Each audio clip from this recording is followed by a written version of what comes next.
এখন বিকাল 4টা বাজে। ভোর 7টার সময় নাস্তা করেছি। কোনো একটা কাজের জন্য আমাকে এক জায়গায় যেতে হয়। কাজ শেষে ফেরার পথে আকাশে প্রচণ্ড মেঘ এবং ব্যাপক বৃষ্টি। আশেপাশে কোনো দোকান নেই। ক্ষুধার জ্বালায় পেট চুঁচু করছে। হঠাৎ করে উপরে তাকিয়ে দেখি তাল গাছে অনেকগুলো তাল এবং তাল পেকে পেকে আছে। এই সময় আল্লাহর অশেষ রহমতে একটা পাকা তাল পড়ল। আমি জানি পাকা তাল অনেক পুষ্টি সমৃদ্ধ এবং ক্ষুধার চাহিদা মেটাবে। মৃত্যুঞ্জয় বৃষ্টিতে যখন ভিজে জবথুব অবস্থা পেটে তখন তীব্র ক্ষুধা। ঠিক তখনই প্রকৃতির এক অভাবনীয় উপহার পাকা তালের এই অদ্ভুত আগমন। অসময়ে পাকা সেই তাল খেয়ে যেন প্রাণ ফিরে পেলাম। এবার আসা যাক পুষ্টিগুণ হজমের ভূমিকায়।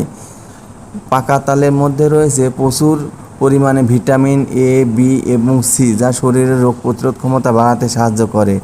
এতে থাকা পটাশিয়াম রক্তচাপ নিয়ন্ত্রণে রাখে এবং ফাইবার হজম প্রক্রিয়াকে ত্বরান্বিত করে।